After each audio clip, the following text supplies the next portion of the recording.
Now day number 15, Drona personally takes over.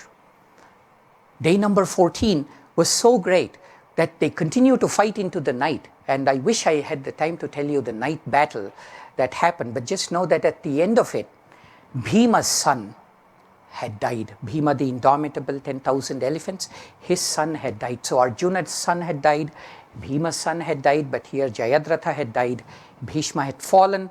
So it's kind of evenly matched. And Dronacharya, the teacher of both the Kauravas and the Pandavas, he says, I will take over now. And then he fights like the god of death, Yama himself. And Krishna watches it. He truly is indomitable that day. But he notices that Drona is breaking the rules. See, these astral weapons, these magical weapons, the rule was that you would only use it against a warrior who could counter it, or at least knew some of that. You wouldn't pick common soldiers, as we call in today's warfare. They cannot be cannon fodder. But Drona, in his eagerness to prove himself and win the battle for his lord Duryodhana, he begins to use it against common soldiers. And Krishna says, fire needs to be countered by fire. So he calls Bhima. Drona has only one weakness, and that is his great love of his son Ashwathama. If anything happened to Ashwathama, then Krishna knows that he would lose his will to fight. So he calls Bhima and says, Bhima, go tell him that Ashwathama is dead. Bhima doesn't care. He says, Acharya, Drona, I got news for you. Ashwathama is dead. But Drona stops mid-arrow and says, I don't trust you. You'll do anything. He looks at Yudhishthira. Yudhishthira is so pure that it is said that his chariot was always 3 inches off the ground. He was so pure. He always traveled on a beam of light. So he says, Yudhishthira, I trust you. Is my son Ashwathama really dead? And Yudhishthira says, Ashwathama is dead. And then in a lower voice, he says, Ashwathama the elephant. I mean, it was a common name. It was given to elephants. But Drona doesn't hear that.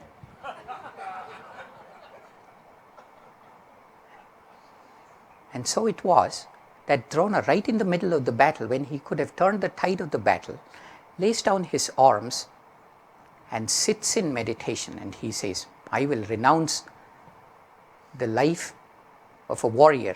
And he's a Brahmin by birth. He says, I'll go back to becoming a Brahmin. What a ridiculous thing. You spend your entire life creating warrior karma, and when it's convenient to you, you say, okay, I'm done, I'll go back to being a priest. Life doesn't work that way. So Drishtadyumna, Draupadi's brother, he jumps on Drona's chariot, catches hold of his hair and lops off his head with his sword.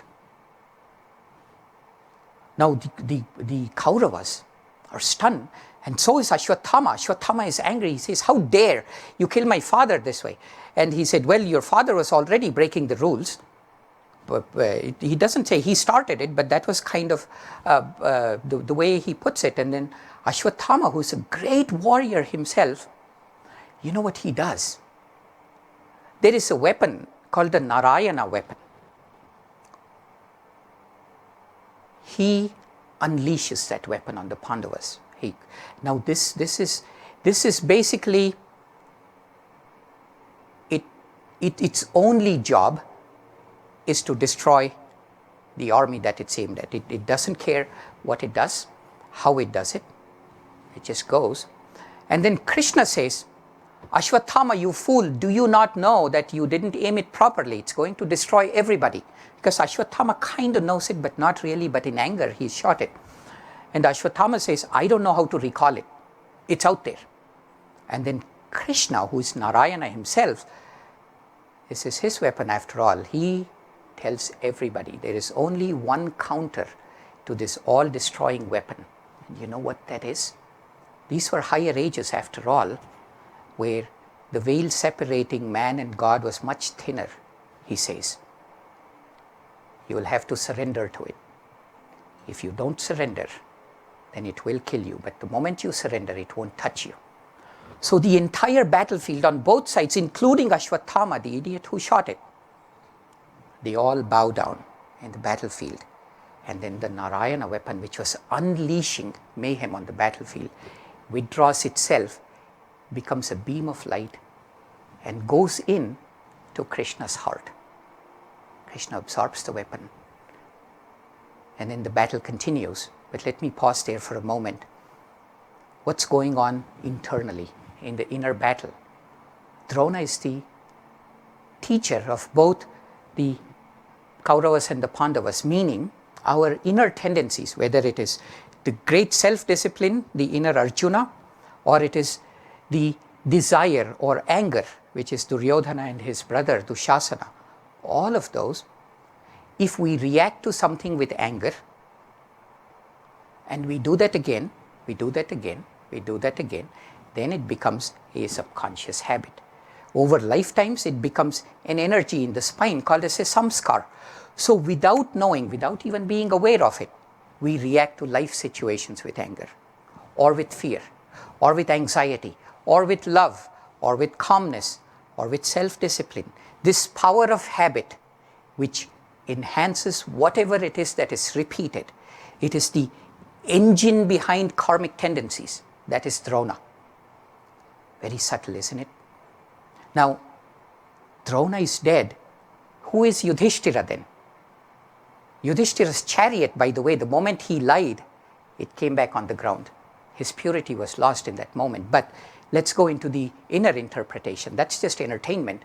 But inwardly, Yudhishthira, how do you overcome habit? Just think about that.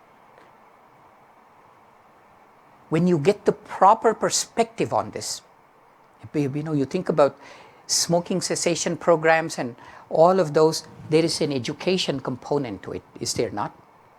There is a wisdom component to it, or it is a way to be calm and say, what am I really doing?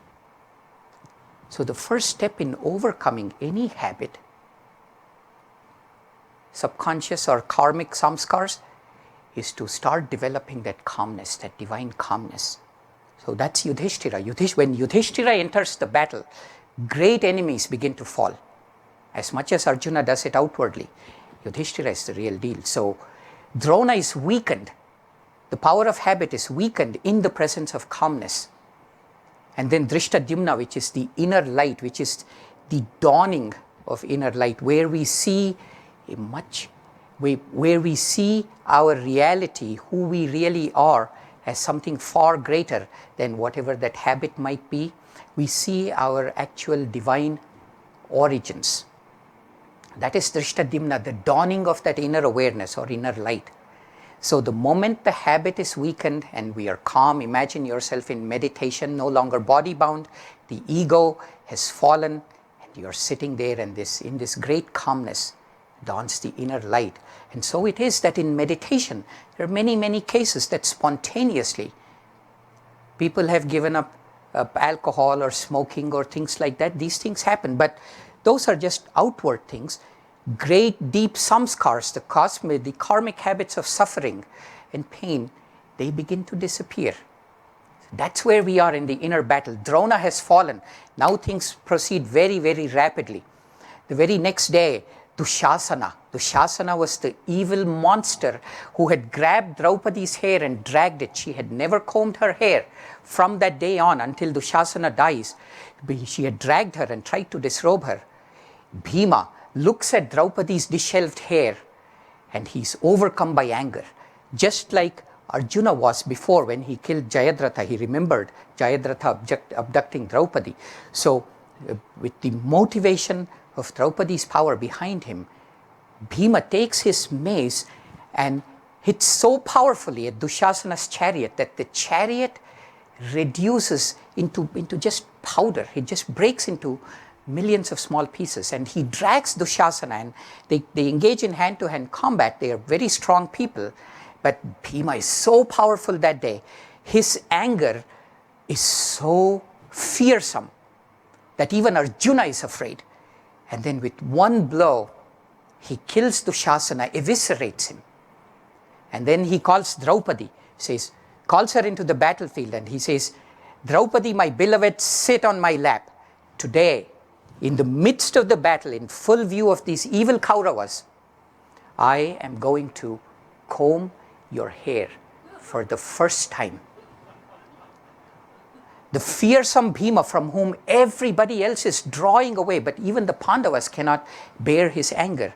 Anger directed inward. See, the power of the heart, when it gets disgusted by who we are, that's a fearsome thing that happens inwardly, is it not?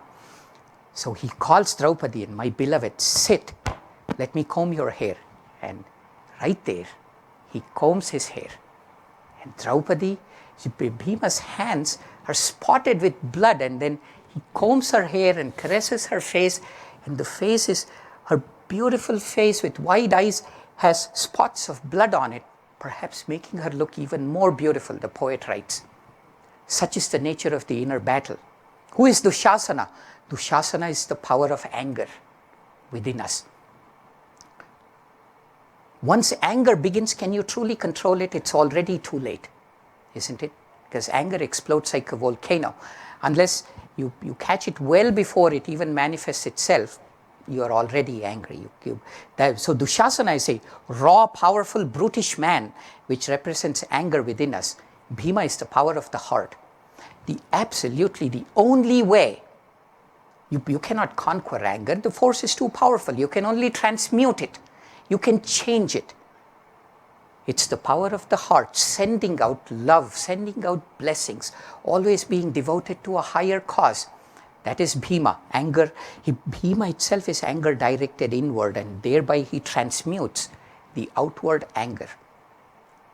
Draupadi, who is the wife of all the 5 Pandavas, who are the 5 chakras, remember? Arjuna is the lumbar center, Nakula and Sahadeva are the lower centers, Bhima is the power of the heart, Yudhishthira is the cervical center, Draupadi is the power of Kundalini. It is only when Kundalini rises up through these centers that their powers become permanent. They become enduring. They no longer fall again. So that's why in every single battle that Arjuna or Duryodhana fights, they remember the shame of Draupadi. They look back at their beloved wife, and it incites them into fighting the battle, into being present. So it is that we find codified deep within the Mahabharata.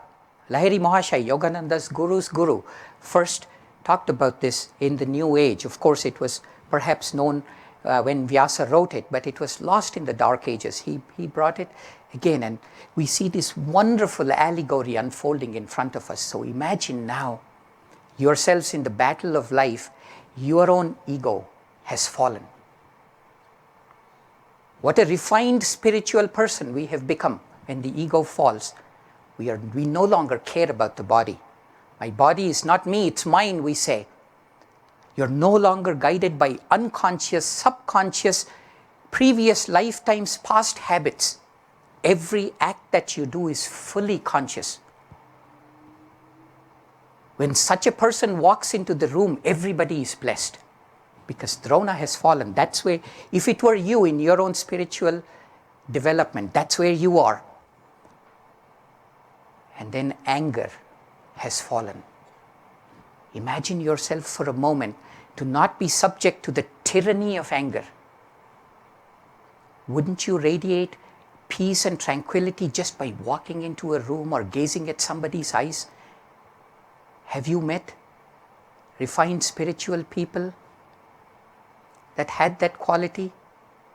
Swami Kriyananda, perhaps, those of you that have met him. Battle of life, it unfolds in front of us.